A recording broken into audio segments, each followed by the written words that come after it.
You guys should have heard it. You guys should have heard it. Oh, these thin walls.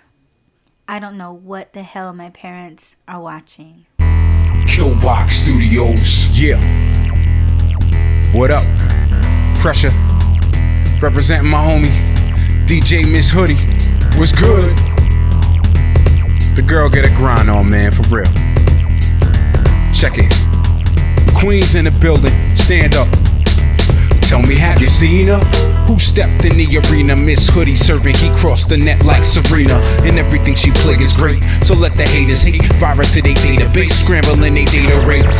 Plus I got your back like scoliosis. Pressure got the antidote, be careful of the dosage. The girl is everywhere, yup, every known geography. Plus she get a swerve on with zero toxicology. The hottest beat, Hoodie and Pressure in the building. Of course the competition's mad, we meant to hurt your feelings. We see through all the politics, the truth is so revealing. We underground as hell, you hear us banging on the ceiling.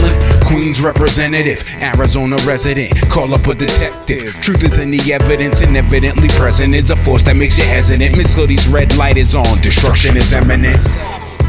6, 5, 4, 3, 2, 1. Goodbye. Hey, what's going on? It's your girl, Miss DJ Hoodie, getting at you guys on Friday, January 18th, 2019 at, what is this? 8:16, p.m. at night. Oh my gosh, I was supposed to go out driving Uber this evening, but I decided not to. Why? Because I cooked this bomb ass pork chop. It was so good. And I ate that, hours ago? And I am so full. And on top of that, I am drinking coffee. Really, really bad right now because, coffee for me is very filling. And I'm having that on top of a full tummy. So, yeah, I'm not trying to drive Uber, feeling uncomfortable. So I'll just go ahead and drive tomorrow morning. Why not? I do not want to pick up intoxicated people tonight. It's Friday. I'm not that crazy. I just don't want to do it. But yes, I am your host, Miss DJ Hoodie, and you are listening to the Why Run podcast here at thekivas.fm. And yeah, I wanted to do a little promo if I could, and hopefully you guys do not mind. But now you guys can find me on the podcast player on Castbox. And yeah, just search Why Run and I should pop up. So yeah, I got 1 subscriber and I am my number 1 fan. I know that's stupid, right? But I subscribed to myself just to see, you know what I mean? Like just to kind of see how all this works and if the notifications work and things. But we've all done it. Come on. You were your first subscriber on YouTube or just whatever. If you're a content creator, we're going to find out what works and what doesn't, if we get notifications or not. But yeah, if you see 1 subscriber on there, that's me. But make me happy and subscribe. I would really, really appreciate it. And again, that's on the podcast player Castbox. So you can go ahead and download the podcast player app and search me, the Why Run podcast. Alrighty, so in today's podcast, I wanted to talk a little bit about the R. Kelly thing. Not too much on it or about it, and I'll explain why.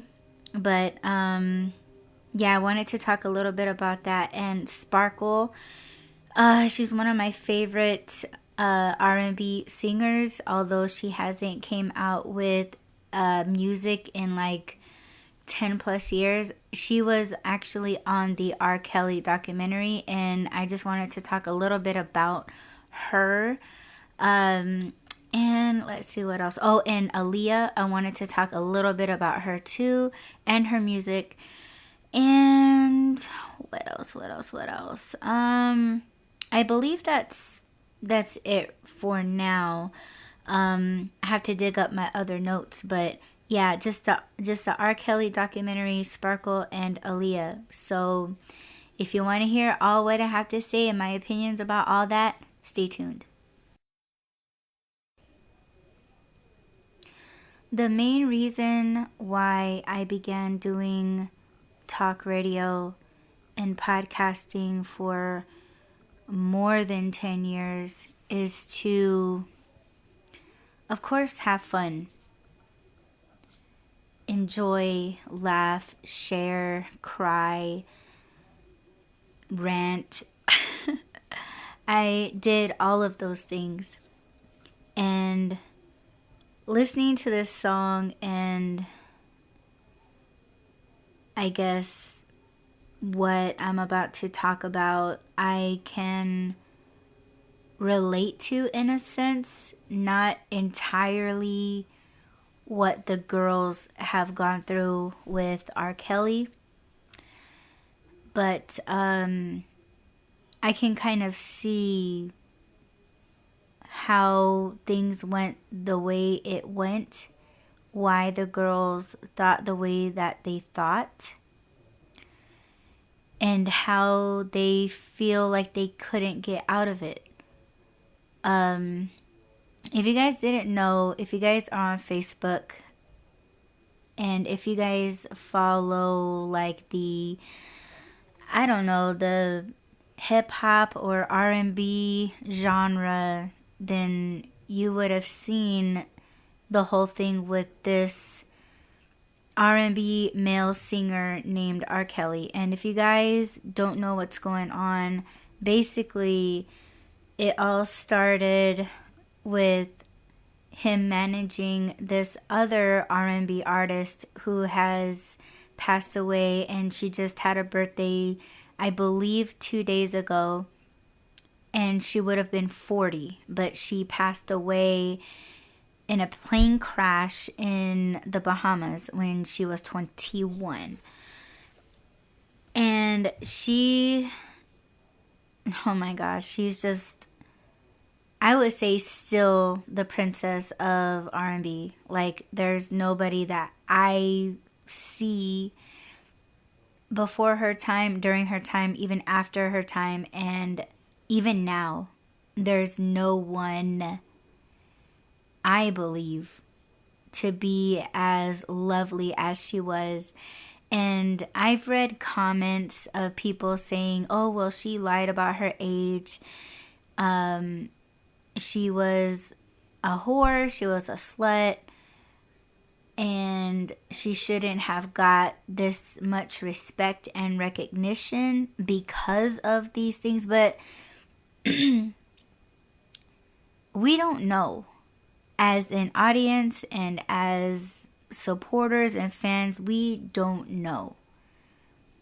Well, I believe we'll only know when we pass away. Like, we'll know the truth. But right now, as if you guys want to call this a debate, if you guys want to call this something else, fine. But my opinion and what I know of her, and being a fan and a listener and someone that has studied her lyrics and watched nearly like a lot of interviews that she has done with other artists and other radio personalities, even on the red carpet, like just every interview that I've seen and articles, I've collected, Vibe magazine, Source, and all of those ones that,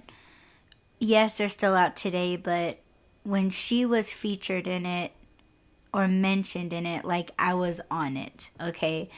That doesn't mean that, I'm not saying that I know everything, and I'm not saying that, I only know what I've read. I only know what I've seen and what I've heard. But a lot of people were saying that her family has did a very good job at concealing all what they didn't want the public to know about her, R. Kelly, the marriage, the abortion if there was one, the him not knowing her age, her lying about her age. Like, we don't know. We just don't know. But I would say it started from there. And they say that R. Kelly was in his 20s when he and Aaliyah got married when she was like 15. And like I said, we don't know if that's true. Her parents say that it's not true. I've seen a video of Aaliyah in a interview. Somebody asked her if it was true, and she said, no, that is not true. So for her to say that, and with all the information that's coming out now, it's crazy. It's crazy. It's like a lot of people knew, but they didn't want to say anything. And then there was like some person saying that she caught R. Kelly and Aaliyah having sex in the studio. I mean, I don't know. I'm just gonna say that I did see the documentary, but I only seen the second and the third part. I missed the first part of Surviving R. Kelly. I did not see the interview with Sparkle. I did not see the interview with his brother or two of his brothers or something. I did not see even the girl that said she seen them having sex. So I can't really speak on the first part, but what I did catch was the girls that were forced to obey and not talk to their parents. They had to have permission to use the bathroom, to, it's crazy. I'm not going to talk about that, as far as like individually, but what I will say as a whole is, a lot of people are saying blame the parents. I could kind of see that part, but I think what everyone fails to understand also is that teenage girls, they can be manipulated, and they're young, they want to do what they want to do, they think that they're grown, they think they know, they think they have the willpower to say no. But see, these girls, they all had dreams and high hopes, and this R. Kelly saw that, and he used that to his advantage to lure them and promising them that they can make it, he can manage them like how he managed Aaliyah. And everyone knows Aaliyah, and everyone knows that she left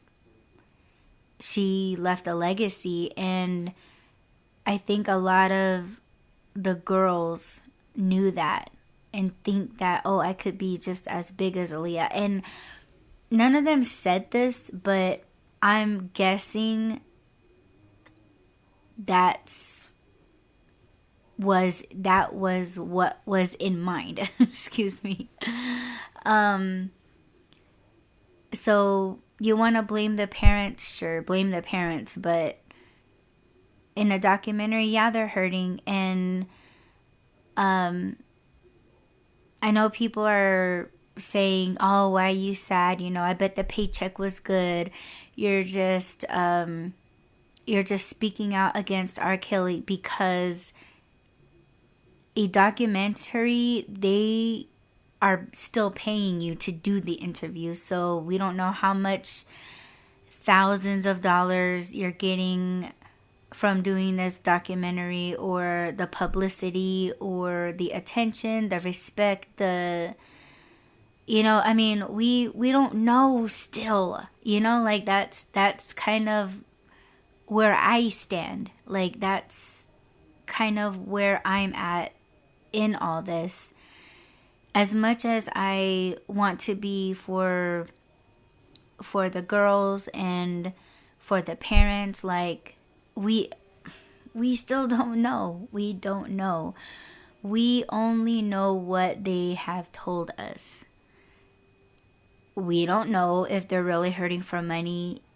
That's why I don't know if they threw themselves at this documentary and saying, hey, we had our own experiences. But when the mother finally got a hold of her daughter, and R. Kelly just turned her into a boy. Like, even though she was like a tomboy, like, it seems that R. Kelly took her all the way there, And it almost seemed like humiliation. So I don't know if she disobeyed him and that was her punishment. I mean, I don't know. And this R. Kelly, he's been accused of quite a few things, like luring little girls and making them pee in buckets in a corner. They have to ask to use the bathroom. They have to ask to leave the room.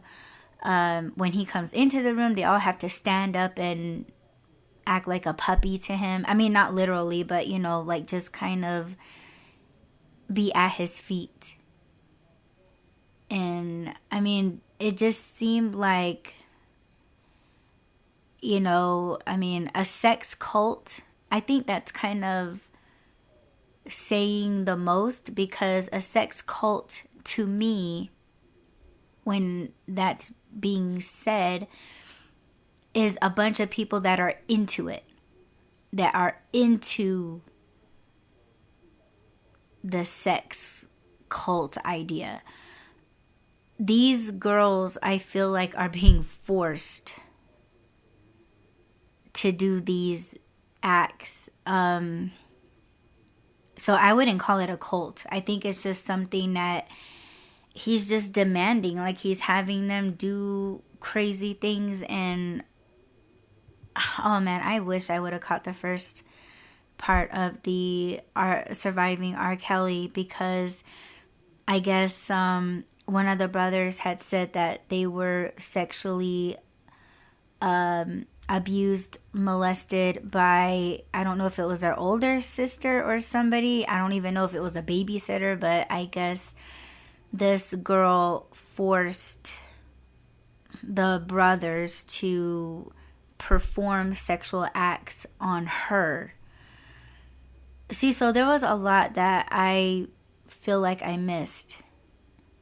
And I just only caught the second part, and I've listened to other videos and audio streams of people that were discussing it, and just hearing their thoughts on it, and all of them had really great points, things that I would agree on if I seen the first part. The second part is just like, okay, we know, or we've heard what's been going on and how the girls are responding, and the TMZ interviews, and that is just, it's crazy. It's so crazy, like how it even went on, and it's still going on. And when the girls got released from R. Kelly, or I don't know if they were rescued or if they were let go, like some of them actually went back to R. Kelly. Like, that's crazy. And now you're hearing about the Dave Chappelle being approached by R. Kelly and his goons back in the day, when Dave Chappelle did a skit of R. Kelly, and it was called Pee on You. And I actually have that DVD. And it's the threats. It's not really confronting. It's more like, what I'm like, trying to stop or confront the person that has exploited you, and you're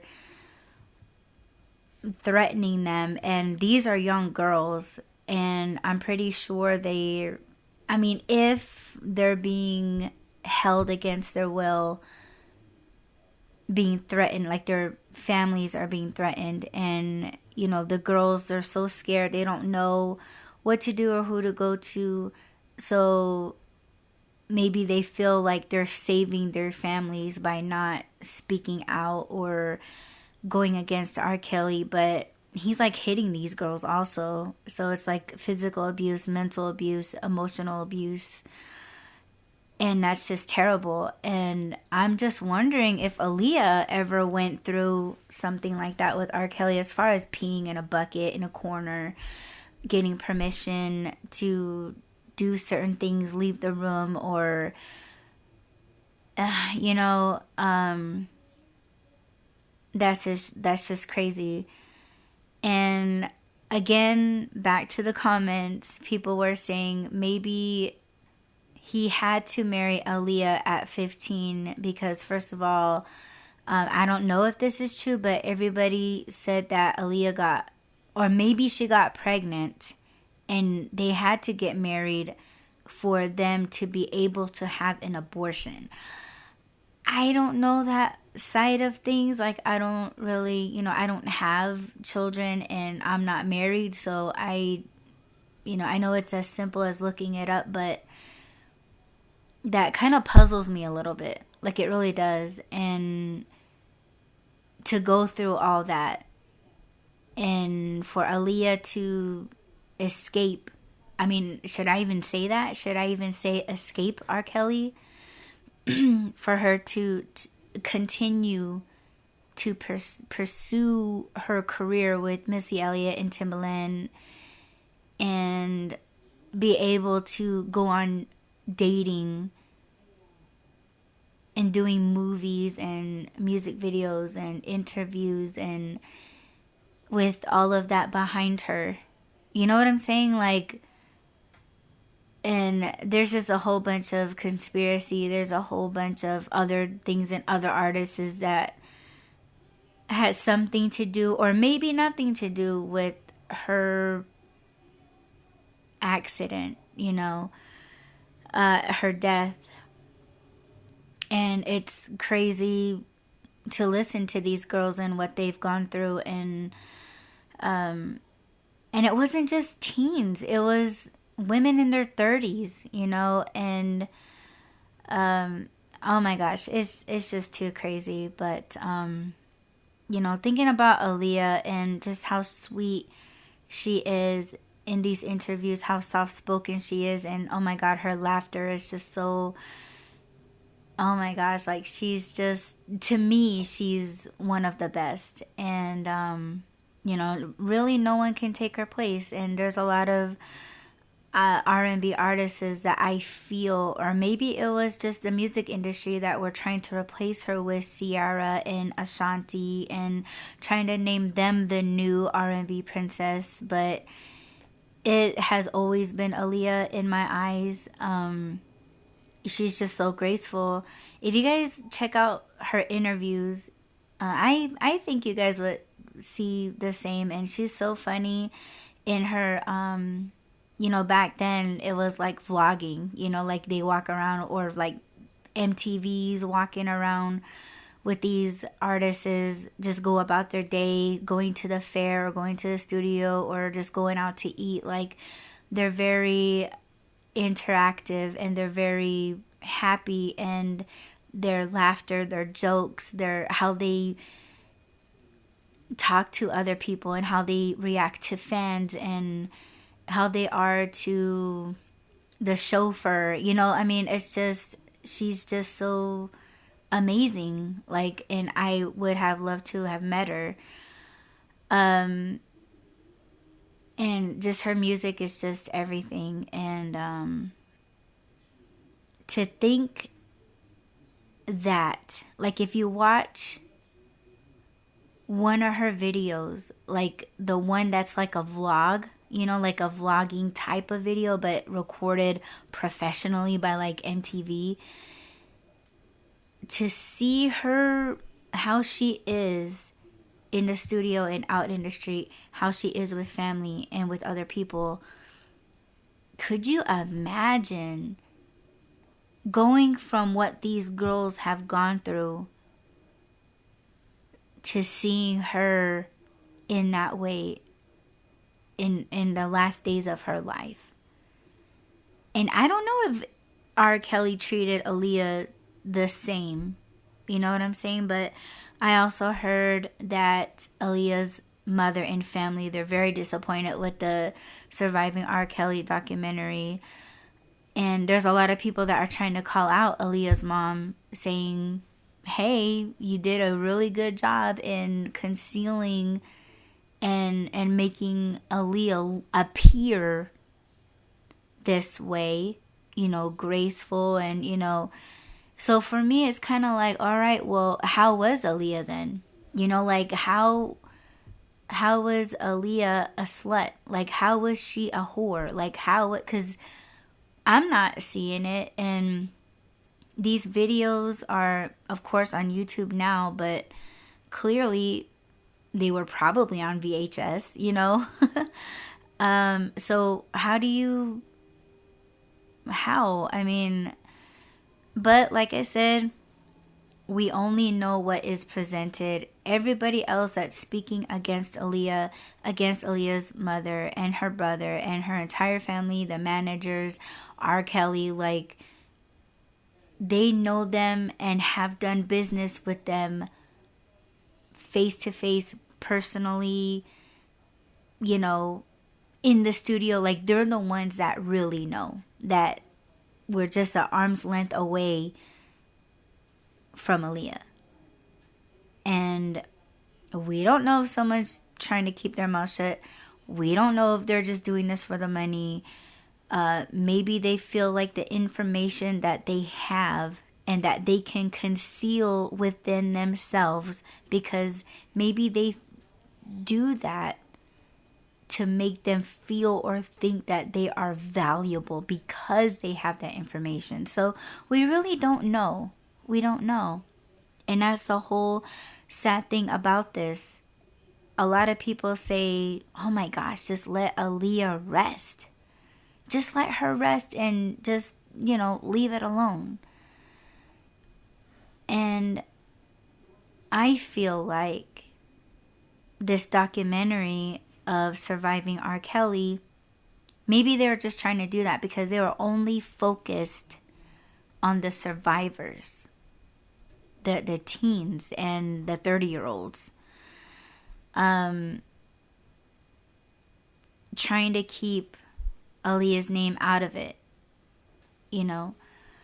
Aaliyah was mentioned in the documentary, but it wasn't to bash her, or it wasn't to like, hey, this is what really happened. Like, it wasn't an Aaliyah documentary surrounding R. Kelly. And I think they did a great job with that. The information that they gave with R. Kelly and Aaliyah was just to show that he has worked with her and has managed her, and he used that to pursue these young girls. More coming up after this.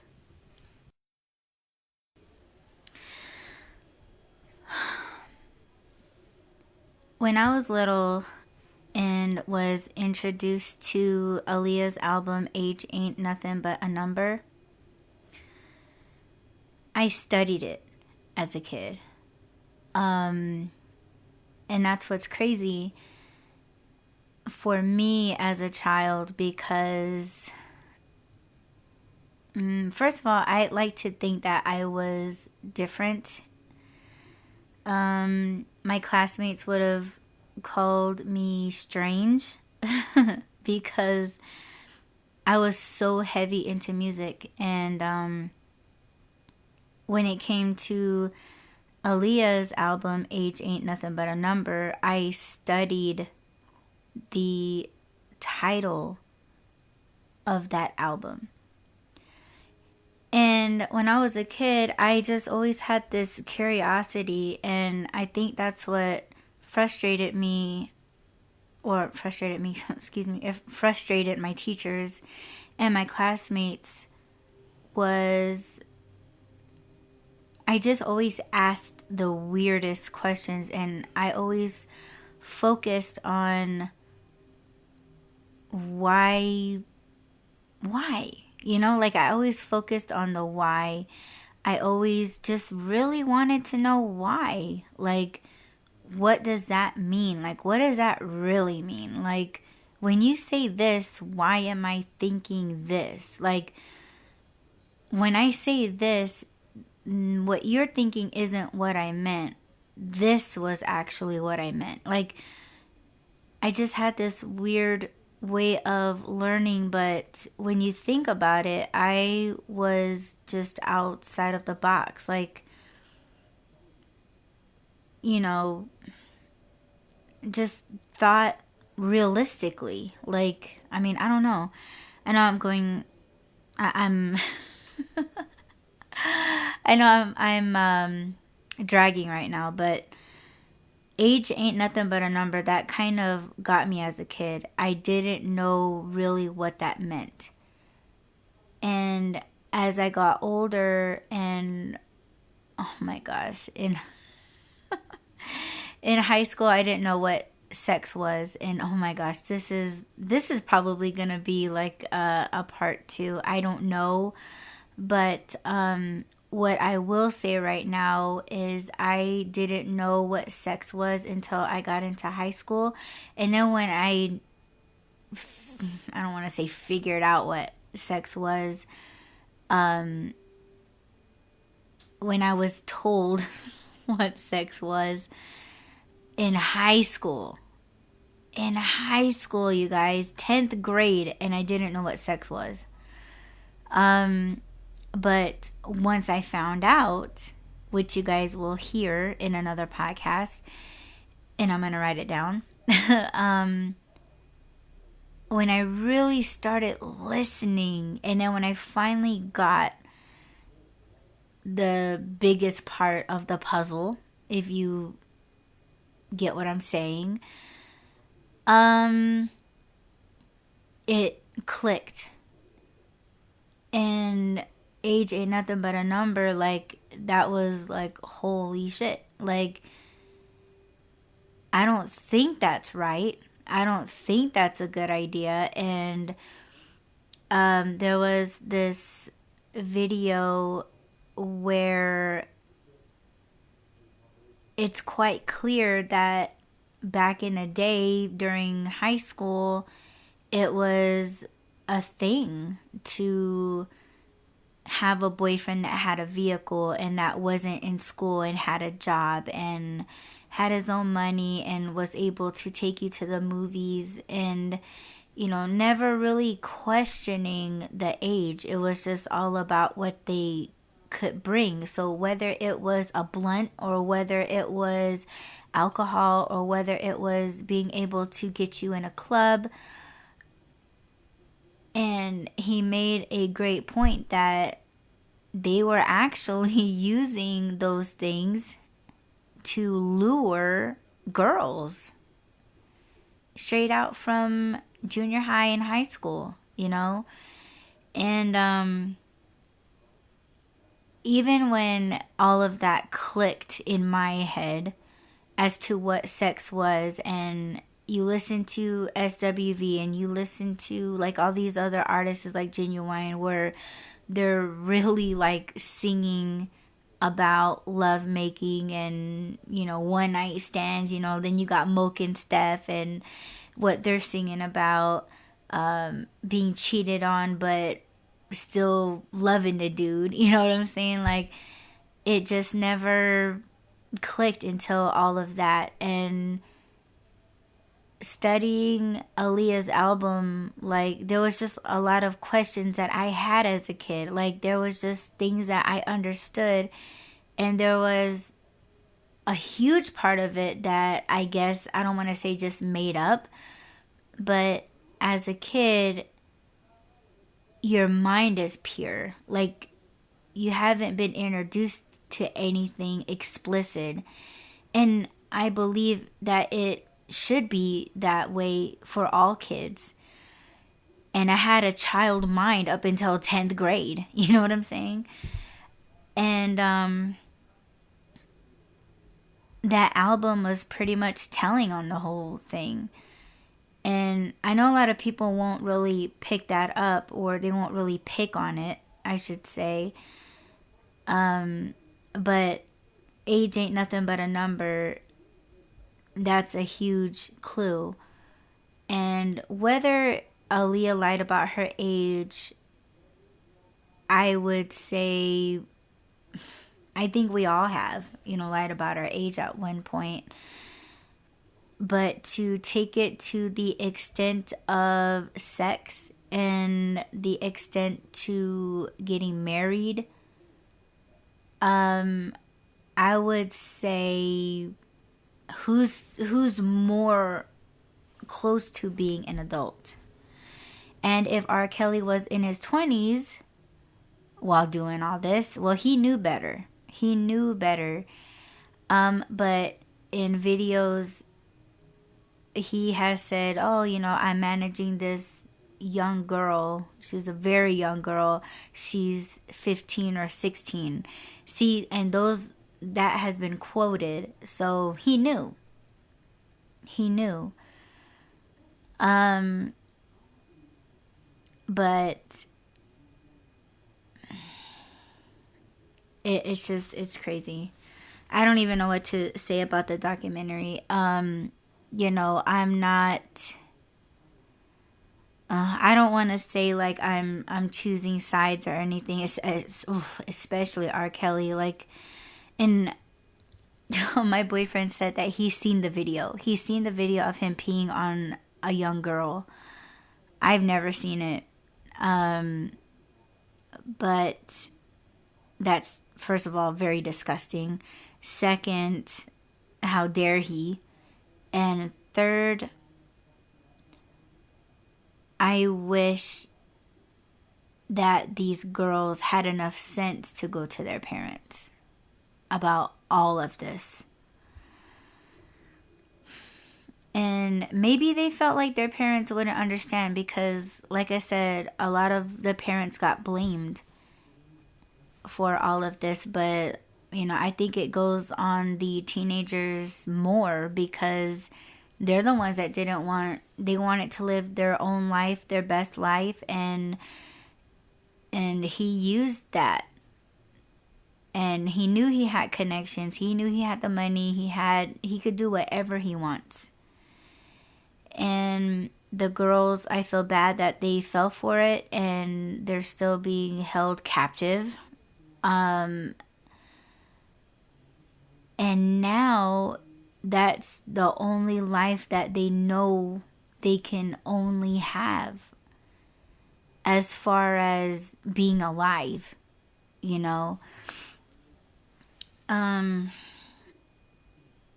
That's the life that they only can know now, and they're adapting to it, and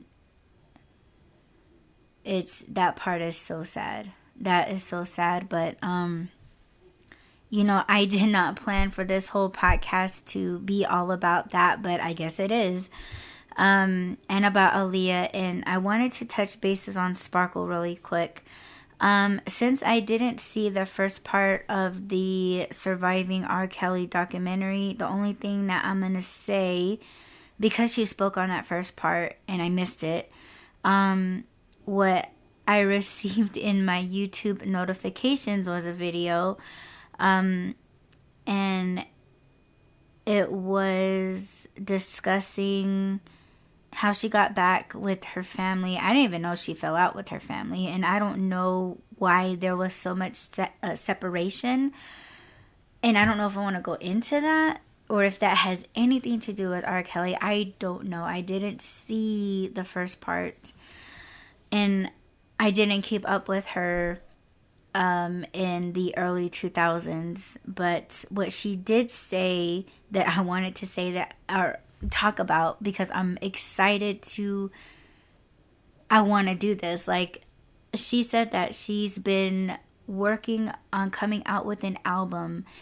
I believe she said it was before the documentary was even announced or presented to her to speak on the documentary.